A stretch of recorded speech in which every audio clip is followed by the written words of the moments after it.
Hi, everybody. Josh Byerly here inside Mission Control Houston. I'm sitting next to astronaut Ron Garan. We're going to be talking about I think one of the cooler aspects of spaceflight is something that's very interesting. You know, over the past 50 years, while astronauts have been flying, I think one of the more remarkable things is that pictures of our own planet have been so powerful, and I'm not sure that was expected. But you think back to some of the more iconic imagery of Apollo, the Earthrise and the blue marble that Apollo 17 took, and it's been our own planet, which has really sort of taken people's breath away, hasn't it? And I think that was a big surprise. I think, we went to the moon to discover the moon, and I think we discovered ourselves in the process. And I think it's a really really important part of space exploration is to be able to not only capture what we're doing in space, but also to capture what's happening on the ground, what's happening here on Earth, and it really gives us a unique perspective to do that. Yeah, we're going to start taking a look at some of the pictures that Ron and his crew captured back during expeditions 27 and 28, correct? 27, 28, I want to make right. sure I have my numbers right. So let's take a look at them real quick on the screen, and we'll talk about some of these. So that is... This is the North Island of New Zealand, and actually the significance of this to me is that this was the first picture that I tweeted from space. Oh, wow. And that is a really, a very, very powerful tool that we have to interact with people on the ground. And this particular picture, I think, got like about 120,000 views in the first 24 hours. It was retweeted by the White House, and it generated a lot of buzz. And it's a way for us to really bring people along on our mission, not just as spectators, but as fellow crewmates, because we can interact with people on the ground, and it really opens up a whole new way of interaction for us. Yeah, let's take a look at the next one. This is, I think, this is Botswana? This is Botswana. That's right. That's the Okavango Delta, and this is one of the most recognizable features on the ground when you look back at the Earth. There's a number of places around the world that when you look at it, you know instantly where you are. And this is Botswana, and it's it's a beautiful, beautiful scene. It's in the middle. If we panned back, you'd see nothing but desert for hundreds and hundreds of miles.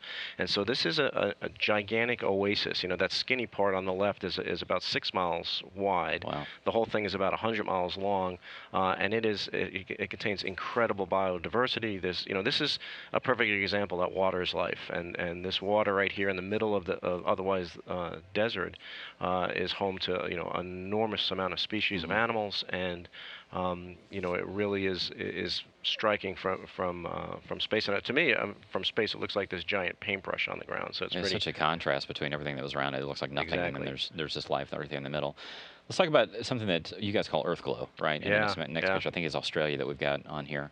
Yeah. That's right. Yeah. So that's a picture. I believe Mike Fossum took this picture of me in the cupola there. On the right, you can see the cupola. And a lot of people, when they see these pictures, a lot of the time lapse has this air glow effect in it, and people mistake that for the atmosphere, the limits of the atmosphere. And the atmosphere is significantly thinner than that. So if you look at that air glow and you look to the left, the dark part between the green and the Earth is the atmosphere. Wow. So that's how paper thin it is, and it really is sobering to think that paper thin layer is all that protects every living thing on Earth. And this is over coastal Australia. I believe that city down there is Sydney. I'm not exactly positive about that, but this is a good shot that shows how we get these pictures. I mean, this is basically the spot of choice on the space station to take pictures because it has such a great view, and you could see out on the horizon, and we're not taking shots just straight down, at the Earth. From the side. Yeah, and it's important, I think, for a number of reasons, and one is that it helps us to capture some of the emotion that you have when you're up there. Now, we take all these pictures in our free time. We're not scheduled normally to take pictures of the Earth, and so it's something that we like to do. There's scientific reasons for taking these pictures. We like to document the effects of human impact on the environment, of natural disasters, and but also we want to capture the human experience of being in space, and sometimes a place like the cupola allows us to do that. I think that's why it gets the attention that it does. Yeah. So let's take a look. You did a spacewalk, or a few actually. This is you. Again, Mike Fossum took this picture, and this is not intended to be an Earth Ops picture, but it actually is. So you can see Qatar, and I'm actually standing right over Saudi Arabia, and you can see Bahrain and Iran off to the right. Beautiful shot of that part of the world, and you know, it really, you know, gives you the impression that we're standing on top of the world. And Do you get a sense of how high up you are when you do this? I mean, or do you look down and go, I hope I don't fall? I mean, I know obviously you can't, but we are falling. well, that's true. But we're also traveling 5 miles a second, so we're okay. So, but no, I think, you know, for me, you understand how high above the world Yeah. you are, and it just gives you this tremendous view, and you're not worried about falling down to the earth, because, like I said, we are falling down to the earth. You are concerned, and your concentration is on floating away from the station, Yeah. and making sure that that doesn't happen. So that's the big concern. Let's take a look at this next picture. This is, I think, 135 that we've got on here. Now, the question I've got about this is that, you know, you guys took these photos both because they're spectacular, but there was also an engineering reason that you took pictures of the shuttle's heat shield. But, you know, people don't realize that, you know, you guys don't use just point-and-shoot cameras on board the space. These are actually high-end, professional-level cameras that you have to get trained on, and you have to become almost a professional-level photographer. Yeah, I mean, we do get a lot of training, and this is a shot right before we did the RPM. So this rotation maneuver that allows us to take very detailed technical pictures of the heat shield underneath the shuttle. And this is Atlantis on its last mission, the last mission of the space shuttle program. And we were getting set up for the RPM, and we flew right over the Bahamas. And that's Long Island to the right, and Exuma Island to the left. You can see progress in the view, and I purposely framed that so you can get a sensation that we're taking that from the space station. And you know, I just looked down as we were getting set up. We're, you know, getting ready. It's a very choreographed type of event, trying to get these pictures. And as we were getting set up, I saw that view and just said, "Oh, hold on a second. We got to take that picture right there." So that was really that's one of my favorite shuttle pictures. Now, you've been very active on Twitter.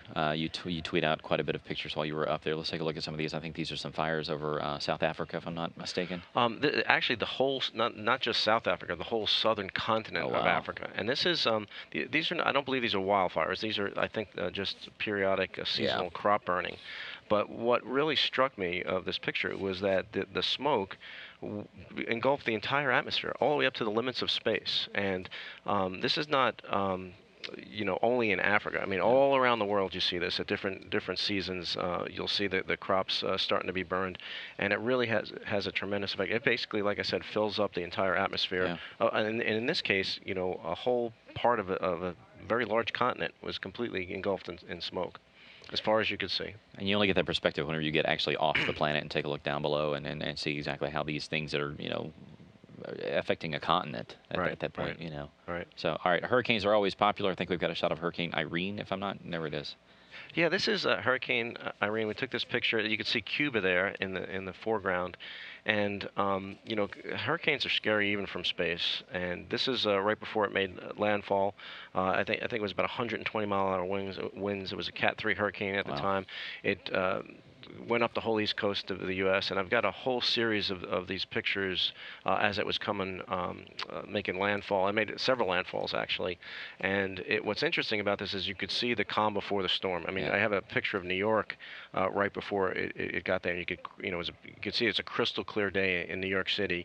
And then right offshore, you could see Irene barreling down, and it really is. In that particular picture, you don't really get a good sense of the eye of the hurricane, but a lot of times we do capture the eye, and it really looks pretty scary from space. We had 3 hurricanes while we were up there, and one of the things that we really tried to do was capture time-lapse photography of the hurricane, so you could see some of the movement of it, and I think that was really a good tool to show, you know, help with the projections, and also, you know, to have people on the ground take this serious. Hey, you know, if you're getting an evacuation order, you might want to take this serious. This is a pretty big one.